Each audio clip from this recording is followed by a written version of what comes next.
Slept on Cinema is sponsored by Training Ties, the ultimate shoe tying tool. If you know someone who's struggling with shoe tying for any reason, Training Ties is the perfect solution.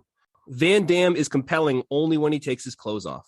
A low-rent Terminator. Waste of a great premise. They go back in time to 1994.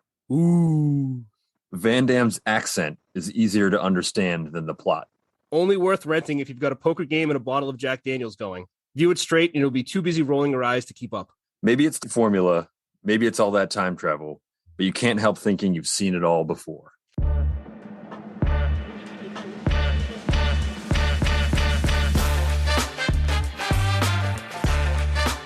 Welcome to this week's episode of Slept on Cinema.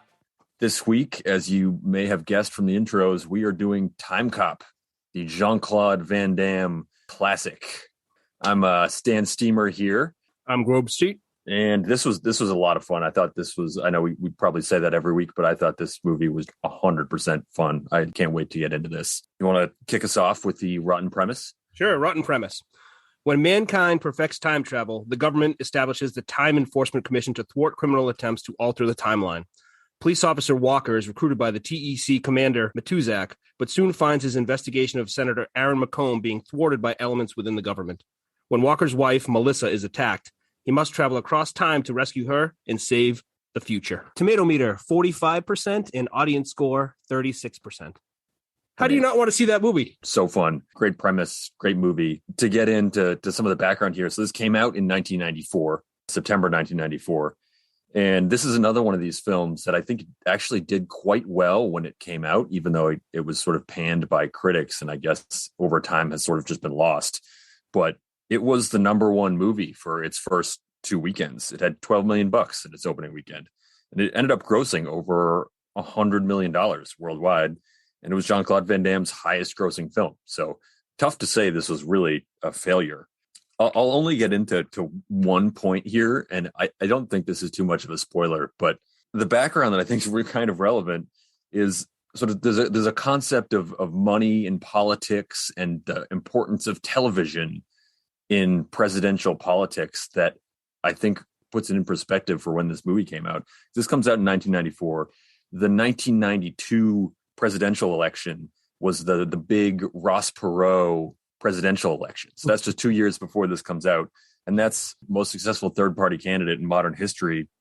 He comes in and basically says, I have piles and piles of money. I'm going to throw that at television spots. And that's going to be enough to win the presidency. And he's absolutely convinced of that. And he put in over $60 million of his own money just on television. And he really revolutionized how a modern presidential campaign was run. Before Ross Perot, television time wasn't as big of an indicator for who was going to win a presidential election. And I think that comes up and is a sort of important thread for some of the characters in this movie. Interesting to think back on that time in American history, because now we're obviously inundated with television ads, internet ads, everything's advertising money. But back in the 90s, that was a very brand new thing, clearly fresh in the minds of the filmmakers here. Yeah, there was a lot of political stuff in this movie. Clearly, that was a big part of the movie besides Jean-Claude just kicking people. But that seemed to be very important. Bolo, be on the lookout. I'll start. Time travel, fear-mongering. All right, I'm going to go with a Bolo here. Obviously, Jean-Claude Van Damme is starring in this, so you're going to see quite a lot of his very famous split moves. But if you look closely early in the film, there is a balloon man doing a split. So keep your eyes peeled because it's a great little teaser there. Wow, that's a great one. Bolo, this is great because we've referenced this before from Hot Tub Time Machine. Be on the lookout for a frozen and lost arm. Fantastic. Fantastic. I thought another sort of similar item there. Bolo, a instant scar. Oh, good one. Bolo, old-timey boxing technique. Love it. Yeah, I know exactly what you're talking about. I'm going to go, and this is something whenever I see movies from back in the day that I always talk about, and my wife is like, I get it. You don't need to keep saying this, but Bolo, super wide newspapers. Yep, I know what you're talking about too. That's great. Bolo, reading the bottom of someone else's shoe. It's a great one. It's a great one. You're in trouble when that's happening. I'm going to go Bolo, a double shadow knife. You might not know what that is, but when you see it, you will know that is a double shadow knife. Yep, I learned from this movie. Bolo, crotch shots. Similar angle here. And this is a first on the pod, which is surprising given the sort of types of movies that we tend to be into. But Bolo, 4 breasts. Oh, yep. Okay. Yep. That's good. That's true. Bolo, a down bottle of tequila. Absolutely. The last one I have on my list, and I had to work for this one, so you might have to work for this one at home too, but Bolo, black gum. And this one I had to pause about 5 or 6 times to be able to see what it was. But I was very glad I did, because it is black gum, and it is a brand of Japanese caffeinated gum that Jean-Claude Van Damme endorses and is in commercials for in Japan. Wow, I know that scene. That didn't even jump out to me. And now I have to go back and rewatch the movie for that scene. It's worth it. I'll do my last one here. Bolo, matter occupying the same space. Love it. That's another one of these elements you're waiting for it for the entire movie, and when it hits yep. hard. There's a lot of warnings to not let that happen. And we'll move to what drink to pair with this movie. I guess I already said this a little bit, but I think if you sip out of a bottle of tequila, you'll be in the right state of mind for this movie. Yeah, maybe wash it down with some tears, perhaps. I love that. I love getting right into the movie. I'm going to go with a drink called the Time Warp. Oh, what's this? And it's named after Rocky Horror Picture Show, but I think it's applicable here too. It's a kind of crazy drink, and it's one of these drinks. It has 2 types of scotch. It has cherry hearing, which is a cherry liqueur that I happen to have in my house. And I feel like once you have some random liqueur, you start looking up bizarre cocktails to make with it. So it's 2 types of scotch, cherry hearing, and then this bitter Cynar, which is made out of artichoke, which I've only had a few times. But this is a delicious drink. I think that would go great with this film. Wow, that's a great choice. All right, well, have either one of those drinks and enjoy this, or both. Enjoy this amazing movie. In the year 2004, time travel is a reality. You are charged with violations of TEC Code 40.8, time travel with intent to alter the future. And a crime. It turns out going back in time is a pretty easy way to make money. I think you got yourself a shipment of gold and you're taking to General Lee. The genie is already out of the bottle. The technology is there. Now, one man. You ever hear the name Aaron McComb? Is about to take the ultimate power trip. He's gonna be president. You don't need the press, you don't need endorsements, you don't even need the truth. You need money. But to enforce the laws of time. Are we still together in 10 years? Am I dead? One man is determined to stop him. I cannot go back to save her. This scumbag is not going back to steal money. Stay here, Walker. My future, you're dead. I think you planned too far ahead. That was great. Yeah, I want to go back in time to when I haven't seen it before and watch it again for the first time. I think that would be fantastic. There is never enough time. It was great because I had watched this movie, I don't even know, at least a decade ago, and hadn't seen it recently. So I had sort of forgotten everything, which I was surprised at. But it was sort of some scenes would come back up, and it was like seeing an old friend. It's like, oh, this scene, of course, I love this. Yep, I this is one of these movies where I've seen. I think I had the VHS. I've seen it over 20 times, but I haven't seen it for the past 20 years. So, like you said, like I remember the beginning and ending going in, but like you said, seeing an old friend or like, oh, it's this scene, it's going to be that happening here. So a lot of those happening during the movie, which was great. I know we get through this every time where it's sort of just shocked that the ratings on this are so bad.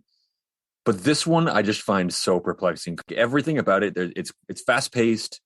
The characters are fun. The bad guys are fun. Plot is interesting. It makes you think. It makes you ask questions. I get there might be some holes or whatever it is. We can get into that. But I think it's a thought provoking movie. Mm-hmm. If you obsess over the holes, you're going to sound really intelligent because you're going to find a lot of holes. But that's not what this movie is about. So we'll get right to the draft. Let's do it. I have a list of. It's way too long. So, I know so many great parts of this movie, but we'll let you start. First pick. All right. First pick. And this just feels like cheating. It's so obvious. I'm just going with the concept of time travel. If you say, hey, you want to watch this movie, and the only thing you tell me about it is that there's time travel involved, I will watch that movie every single time. I've Googled time travel movies because I think I've ran out of them, and I want to see more time travel movies. I don't know what it is. I think it's how different movies decide to handle the challenges of making a movie about time travel. There's I all think different there are a lot rules of too. Like there's a lot of different rules based on each movie. Like in this one, you can't go forward because that hasn't happened yet. So they always assume that they're in the most recent time ever in this movie. Whereas other movies, of course, Back to the Future, whatever, you can go forward, but not in this movie, only backwards. Yep. I think that's one of the fun things is when you make a time travel movie, you get to choose how you want the physics of your time travel reality to work.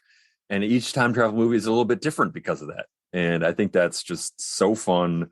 I think reading through some of the reviews here, and we touched on this a little bit, that people were just cutting into the holes and, this element of time travel wouldn't work. And I don't know, if you're going into a time travel movie and you're looking for something that is perfectly synced up in every way, you're going into the wrong movie. You know that this is science fiction. This does not exist as far as I know. Yeah, so there are going to be some issues here. Otherwise, we'd be traveling back and forth in time all the time. Right. If there wasn't, if it held up completely as it should, then we would have time travel. We don't. Yeah. We don't know how it works really because we don't have it. Right. So let's let them have their leeway and just enjoy the movie. Yeah, and I think those sort of gaps are in part of what make time travel movies so fun. It makes you focus on why this is so intriguing. Because it's not ever just another time travel movie. Because, like you said, each one is unique and has their own rules. Anytime there's a time travel movie, I'm 100% in. That's great. That's a great pick. My first pick, I'm going to go with the opening scene in which there were no horses that were hurt. But a little complaint would be, I wish I saw that villain who held up that the Confederate Army or whatever for the gold later on in the movie. He was so good in that scene. I thought we would see him later on. But aside from that opening scene of just being like, oh, wow, we're bringing future technology into the past. Every gun in this movie seems to have a red dot on it, but he was bringing. So that's totally something that every single person who has seen this movie has thought of. If I went back in time and brought some gun with me from the future, how much would I just run everything? Could I take over the world with one gun? How many guns would I need? What if I ran out of bullets? There's all these questions that everyone has thought of. Army of Darkness did that with just that one shotgun. He was able to conquer everyone with that one boomstick. So I love that they went into that right off the bat. That other part of that scene, which really made me think, was because it's pouring rain and they're soaked. And it just made me think how awful it must have been to be in the rain back in the 1800s. Like, I just feel like I would never get dry. I would get that wet and I would just never be dry again. Because you probably have, 2 sets of clothes and you don't have a clothes dryer. Yep. Probably whatever house you're going into is leaky and drafty. People probably just died from it raining, right? All the time. And I mean, there wasn't any moisture wicking technology back then. The closest we could probably get to that is like having gone for a run in like the 90s with like a bum equipment shirt on and realizing how little that material is doing for you. Yeah, I couldn't stop thinking about that. Yeah, I mean, maybe they probably would have died anyway from the rain if they weren't shot by the automatic weapon from 2004. My second pick. I think it really holds up the special effects from this movie. I thought when they did like the time travel and they went into that Sliders-esque orb or whatever, it really holds up. There was a number of parts where you thought that the special effects could be a little bit dated because that often happens with movies like this, but I really didn't think it was. I love that you say the Sliders-esque orb because I thought the exact same thing. And I love that show. And I was like, this just reminds me of Sliders. That's probably what it really looks like if this happens, because 2 great shows or movies have done it that way. Yep. Yeah, I thought the special effects were fantastic. I liked some aspect of the time travel orb thing opening up was that the difference between the time travel machine that is used by the government and the, I guess, prototype that is stashed by McComb, in that the machine from the government always sort of drops you in the worst place possible. You get dumped in front of a truck that's about to run you over, or you get dumped into a lake. And somehow the prototype, they just get to like walk through this funny orb thing into whatever scene they want. Maybe you should have carried that element of the prototype over to the real version. Yeah, maybe if Ricky wasn't so busy with his online or VR gaming, he could have done a better job placing them where they need to go. Yeah, maybe that was, I know they said at one point they've done everything budget. And maybe that's one of the elements that they just couldn't afford. They're like, we'll drop people wherever they are. It'll be close enough. Yeah, that's probably exactly what it is. They didn't have the budget for it. So you're close enough. What do you want? For my first pick of the second round, I am going to go with all the goons in this movie. It was so 90s, but in a futuristic way with their haircuts and their jackets. Yeah, the future attire of like the mercenary goons were phenomenal. I don't know if you ever saw Suburban Commando, but it looks just like the two mercenaries from that movie. Yeah, their outfits were perfect. There's always like a lot of extra stuff on goons from the future, whether it be like leather shin guards or a bunch of necklaces or a bunch of earrings to show that the times are a little bit different, even though it seems like it came from the 80s. It's very helpful for people like us who are watching and maybe might not pick up on those subtleties. So right. We need those helpful guides. My last pick here in the regular round is all of the action sounds. I thought all the action sounds, all the guns had great, awesome sort of future sounds, and the kicks had all these great sounds. Every action in here just came with a exaggerated, awesome sound.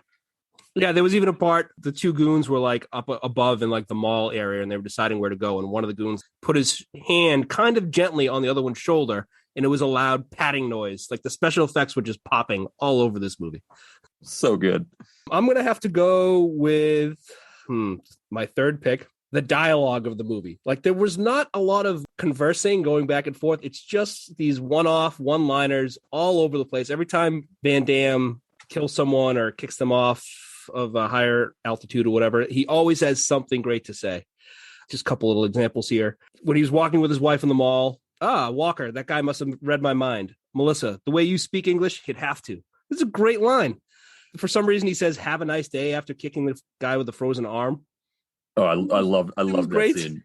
I loved that scene. When McComb was in one of the scenes, he said, "Never interrupt me when I'm talking to myself." McComb had so many gems in this movie.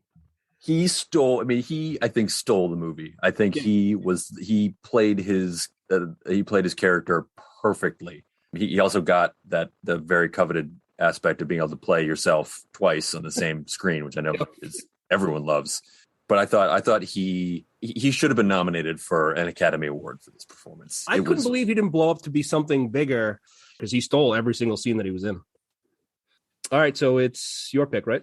It is. So I'm going to go here, and this is our sleeper round here. I am going to go with a security button under your desk. I think Atwood back in the 1920s hits that button. I've always wanted to have a button like that. I don't really know if I'd ever use it, but I love the idea of just having this button. You press it under your desk. It says, secret alarm, and two goons come in to just deal with whatever problem's happening in your office. I think there's still time for you to get that button. I think that is right. I should look into that. Yeah, that's right. When anytime someone hits that button, something fun is coming next. And it was the old timey boxing guy and somebody else who got hit 1,000 times with a couple of pieces of wood. Yeah, that scene was great. I could have spent more time back in the 20s. Yeah, as long as you didn't feel compelled to throw yourself out of a window. Right. Although it's like even then we got to go back and sort of do that twice. Yep, that's true. That's a great pick. I'm going to go with my sleeper pick being The House. It's been blown up twice. I can't tell if the second one never happened or this is where you don't go into the logic of it. But either way, The House was just phenomenal. I thought that was just a beautiful house. I don't know how they were able to afford that beautiful house. Maybe the TEC, but he didn't work for the TEC then. I don't know. But that house, I mean, that comes up in a lot of the criticisms that I found too. People are like, "Oh, how did this policeman afford this house?" I don't know. Maybe it's on a toxic waste site. Maybe he won it in a raffle. Maybe who knows? Maybe it's in a bad neighborhood. Like there's all sorts of things that could happen. And of all the things, like why who cares, right? Yeah. That house is phenomenal. I'm glad that when he came back at the end, he had his son and he had his wife back and he had his house instead of his bachelor's apartment that he had. The house also gives us the great scene on a roof.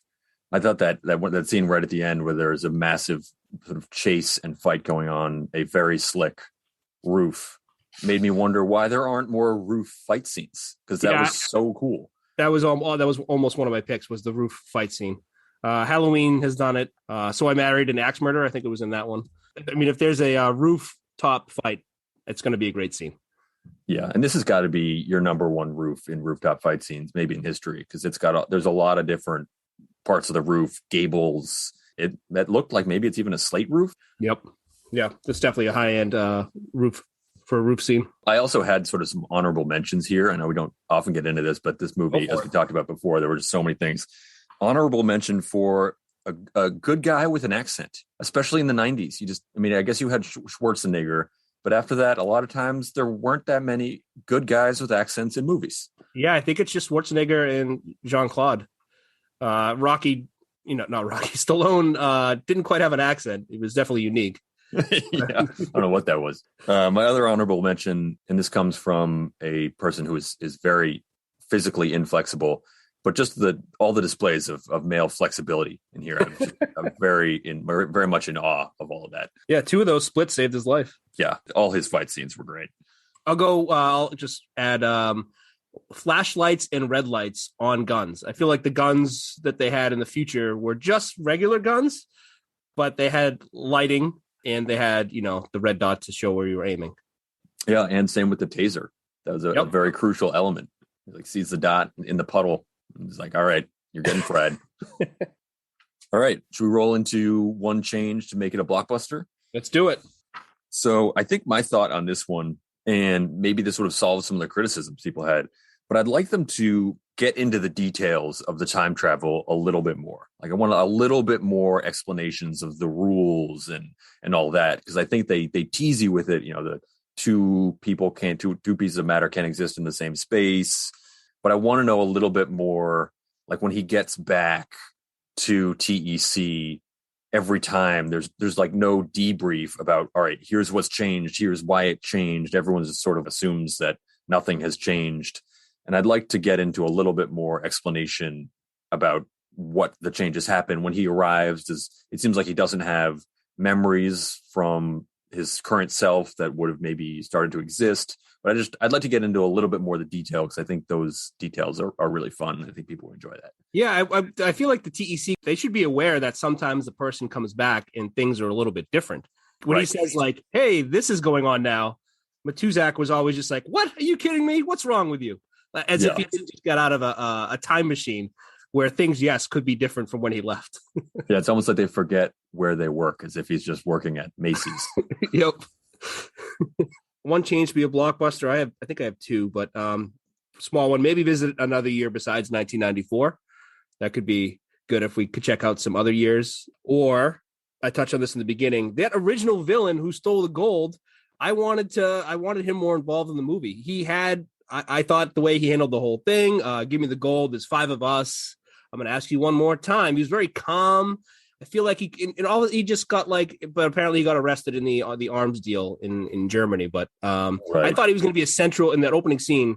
I thought it would be like a central figure because he was just such a good villain. I thought so too. He stole that scene. The dialogue was fantastic. Yep. I thought whoever wrote that was just totally nailed it. All right, our best of things from the future. Yeah, I love watching this. In 2021, it's a movie from 1994 projecting into 2004. So you get to see the future, but here we know that it's the past. Wrap your head around that. But there were some hits, there were some misses in terms of what things they got right and things they didn't. Yep. My best of, I'm going to go with the home automation. Walker clearly lives in just as you mentioned, a depressing bachelor apartment. They don't have light bulbs in the hallways, I guess. I mean, this is just like a total dump. Yet he has this unbelievable home automation system where he says, play tape. And of course the tape plays and everything seems very automated, voice controlled. And we're there now, right? There's all these smart devices. They were a little ahead of their time, but they totally nailed. Yeah. Voice command was really big in the 90s, like dreaming that you could just say something and it would happen. Yeah. Loved it. Yep. That was great. I will take the cars, even though there seems to be only 2 futuristic cars. And I'm not really sure. One just seemed like a limo, but they're very complicated. Maybe that's why there's only 2. Jean-Claude had one and Senator McComb had one. The rest of the cars on the street seem to just be regular cars. Yeah, those cars were amazing. And you could so clearly tell that they were from the future. Like I've never seen a car that looked more like it was from the future than those cars. Completely agree. I also love about those cars. They're clearly a very smooth ride because you can eat something from a bowl in the car. Like I've never even considered eating something from a bowl while in a car. And that seems to just be totally normal. Yeah. And he really holds it kind of with very lightly with just that one hand too. He's not worried about anything happening. No, in the future, you eat from bowls in cars and you don't even need to worry about spilling from your bowl.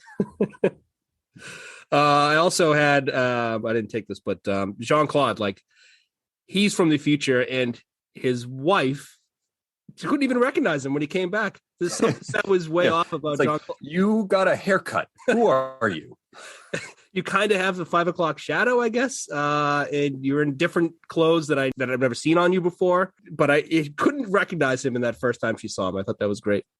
It was, but she came around pretty quickly. Very quickly. Yep. And I thought she was great too in this film. It made me wonder why Sara didn't have a stronger career.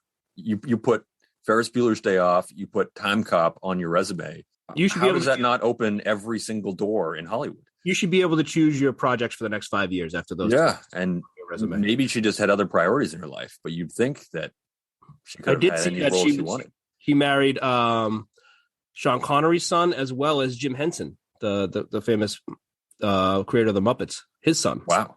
So maybe she was a little bit busy. Different priorities, I get that, but just shocking because I thought she was I agree. And we'll move on to spin-off ideas. So I think on this, and this builds off something you were saying earlier, I want to see a spin-off where it's just sort of TEC solving more crimes of people jumping around in time. I thought some of those first scenes where they went back, like the 1920s scene, was just a lot of fun. So I think easy spin-off of bouncing around, going back in time instead of just going back to 1994, going back to the 1800s, the early 1900s, and just keep going.